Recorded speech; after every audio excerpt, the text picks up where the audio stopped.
dress. Siegfried Olsen at TK Maxx. Big floppy essential summer hat, Matalan. I've got star print socks on with platform heels. This is the 14th of June 2022 and this is Lay of the Land, my monthly gardening vlog and catch-up time. I'm going to show you what's been happening in my garden. Let's get started.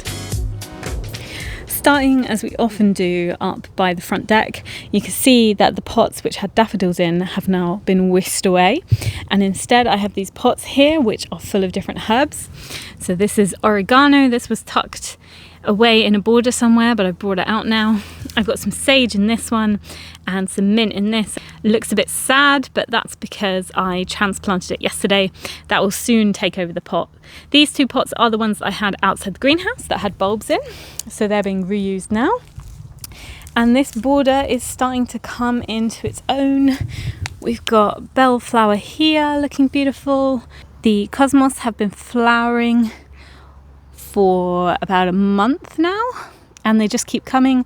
Every time I get a dead head like this with seeds in, I just pluck it off and sprinkle the seeds around so it'll self-seed. Osteospermum here, we've got these beautiful, huge sort of blue-white flowers. They look fantastic.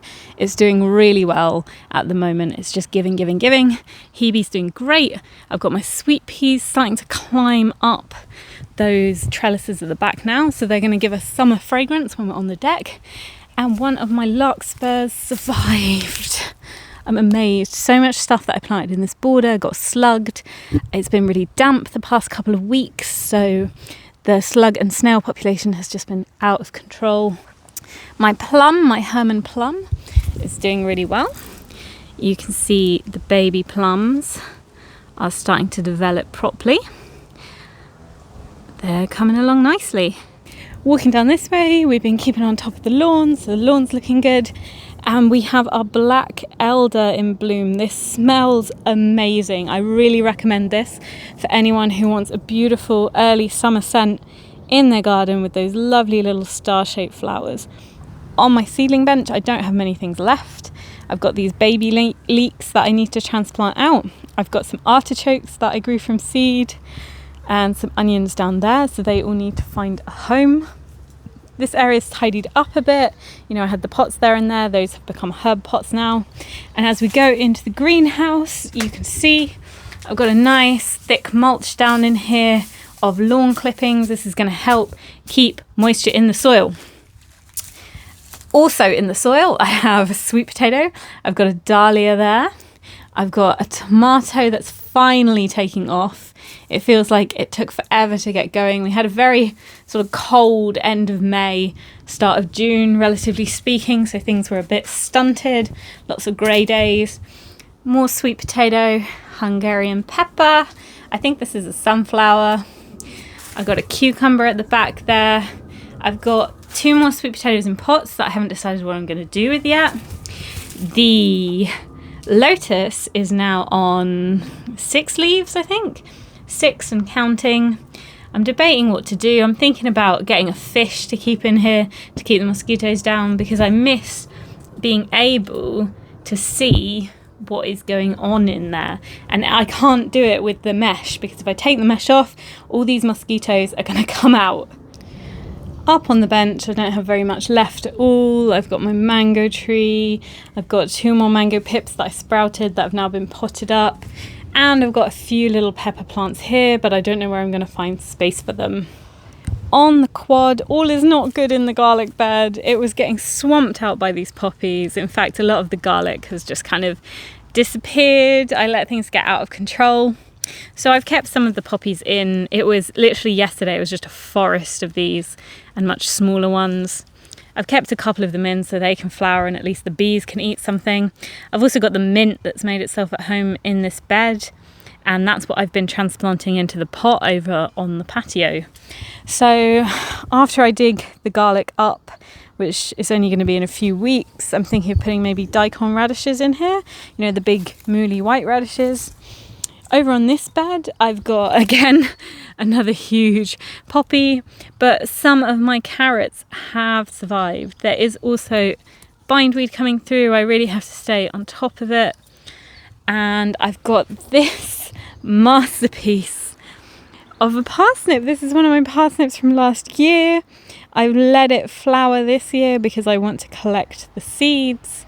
I'm just interested in seeing how many you get from one parsnip flower, and it looks like quite a lot. My cabbages have done quite well. They have been getting slug damage. Oh, in fact, like that is just awful. Look at that.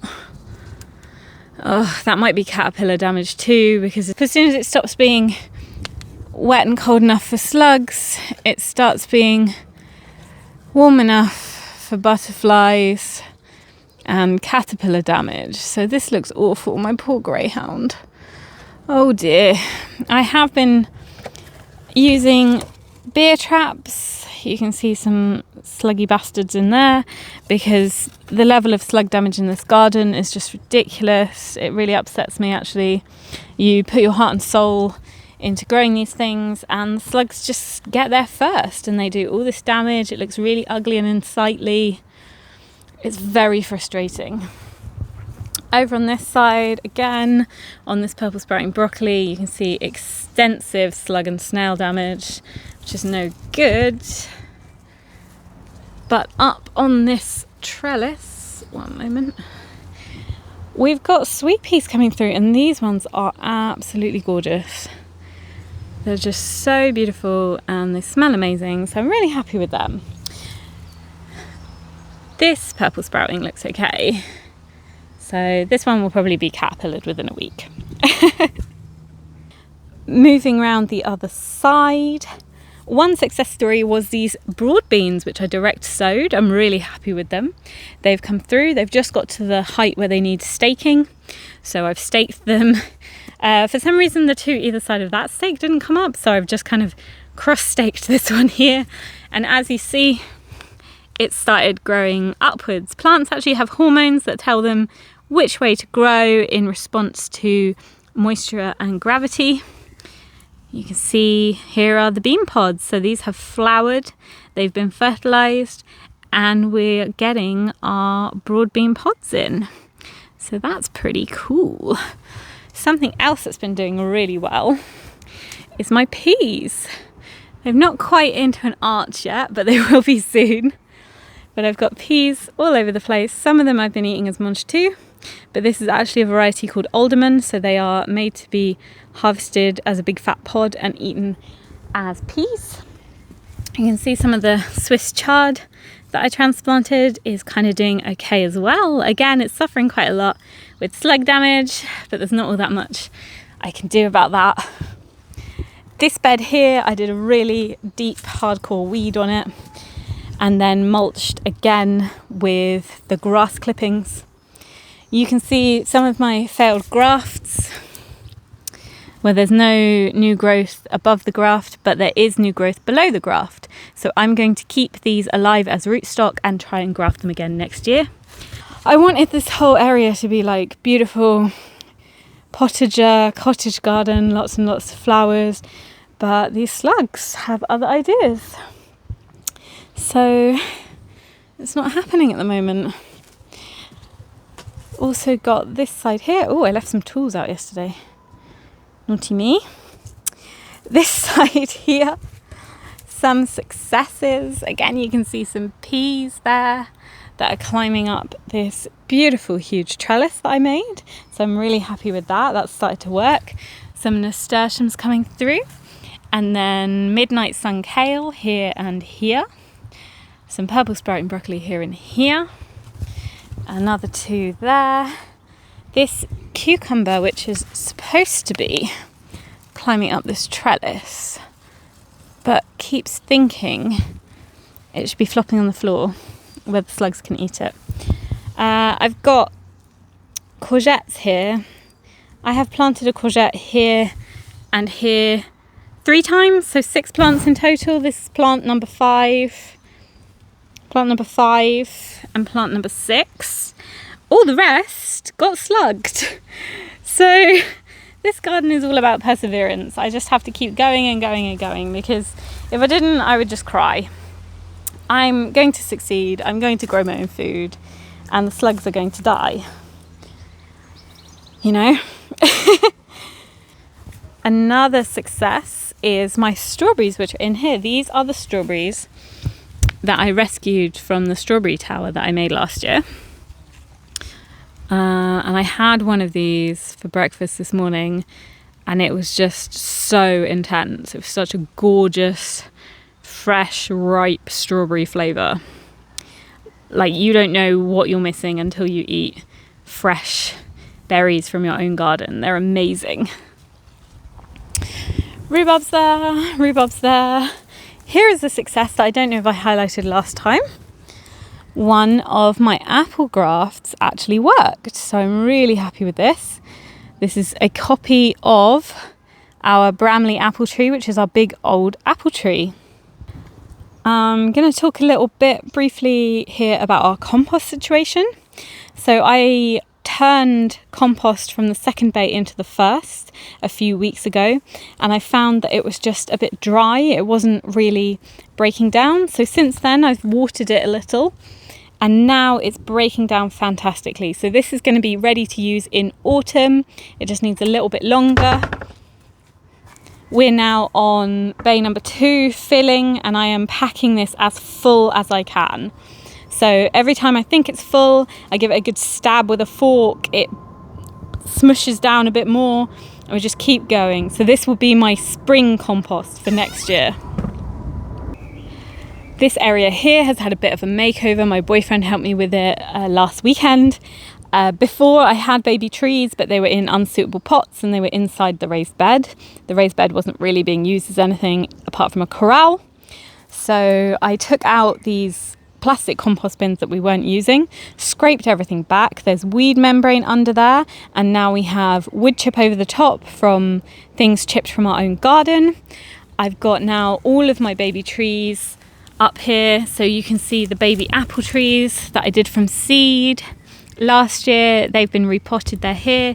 This is a failed cherry graft, so I'm keeping it as rootstock. I've got 2 horse chestnuts, and I've got an ash tree here that I am spiralizing. So I'm making it into a double helix. I've got one branch going clockwise, one branch going anti-clockwise around this stick to make an interesting ash tree. Oak tree there, a blue spruce which we put out the front door at Christmas, and you can see it's got little cones on it. It's gonna have babies. That's so cute. It is incredibly spiky and horrible to move around. And then the raised bed here, I've decided that I'm going to try and grow salad in this in summer. Because there's a bit of shade in this area, it should stop the salad from bolting as much. This compost here is quite an immature compost though, so I'm thinking of building up with another layer of better compost. I just haven't sourced it yet. Up here, a lot of the smaller bits of wood got shredded for the wood chip behind me, and I've just been trying to keep on top of things with the weeding along here. You can see pretty much all of the logs here have been moved now, so progress is being made in these areas.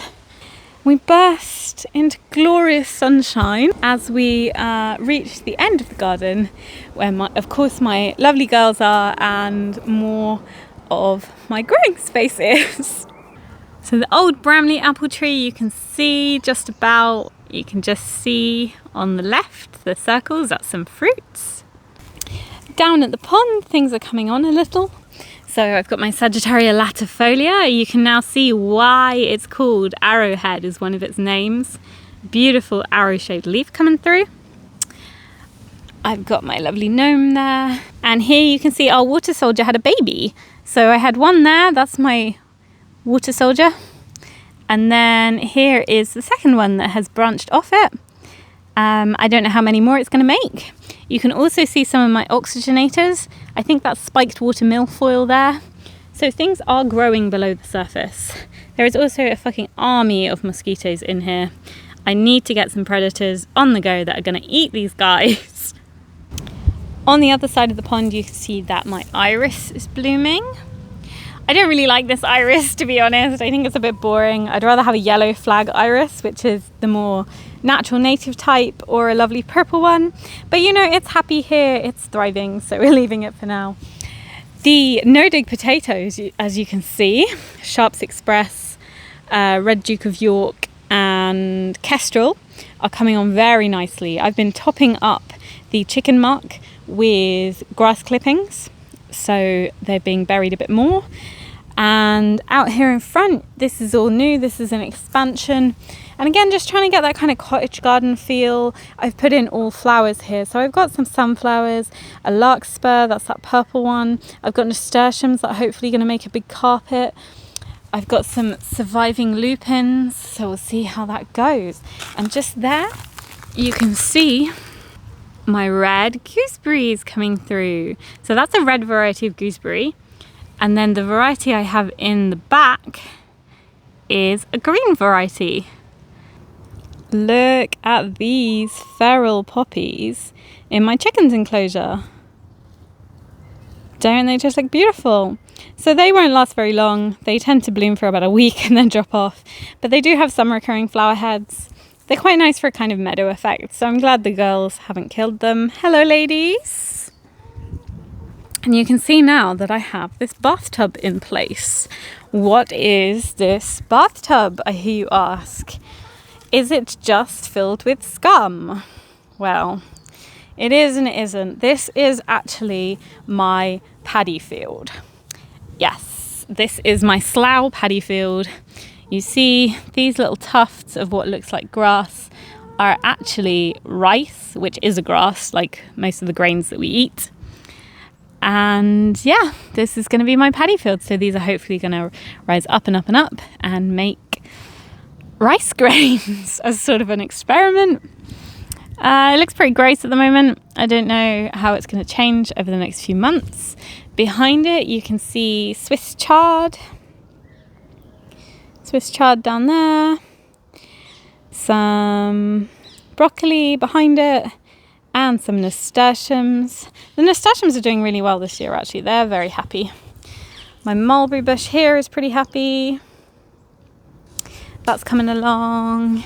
I've got another slug trout down there. I won't show you the contents. It's disgusting. This apple tree is happy. I've got apples on this one over here, which is Annie Elizabeth. You can just see those apples. And I've also got apples on that one over there, which is Grenadier. That's Grenadier.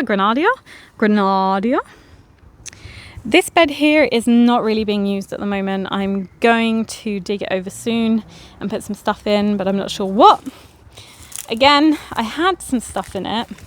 I had some stuff that I'd planted, and you guessed it, the slugs got there first. So I have one surviving French bean and one nasturtium leaf left, and that is it. Also not doing very well is my fig. I think it wasn't doing well because I had the pot sat flat on the floor, so moisture wasn't escaping from the bottom of it. But one thing that is doing well is my raspberries. I have been coming down here and munching raspberries almost every morning. Oh, you can hear the plane going over. Now, the funny thing is, I'm pretty sure this variety that's doing really well was the autumn fruiting variety, and the variety that isn't doing very well is the summer fruiting one. But the autumn fruiting one is making fruit, and it's June. So, obviously that can't be right.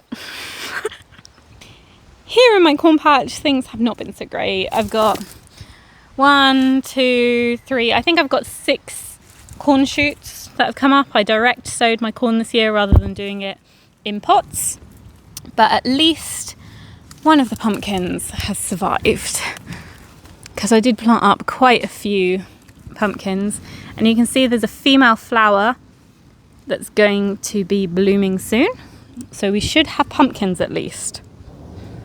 These raspberries are just so good, I can't help myself. The birds can't help themselves either, they've been attacking them. But I tend to get there first. And then this area past the corn area, which has a few onions. You can see there's an onion scape here. That's an onion flower. Oh, it's gone feral. So I'm probably going to cardboard over this again and revisit it in autumn. This here is the remains of my kale, and I want to do an experiment where I try and make mustard out of kale seeds. So this is all going to come out soon.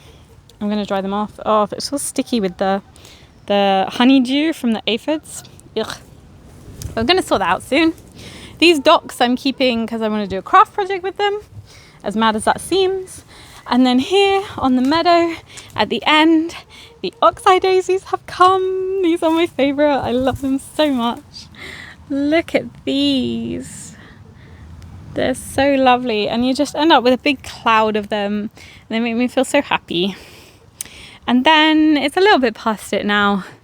But we have a digitalis, a foxglove as well. I thought that was a burdock, but it's not. And it's a good thing that I worked out it wasn't, because it's very poisonous. Hello ladies, hello. Another fruit that's around at the moment is these wild cherries. You can just see one there on the left. These are from a big fat tree that overhangs us from our neighbour's garden. That's the trunk of it there. And I just, whenever I find them on the ground, I just pick them up and give them to my chickens, which is why they are waiting there for me.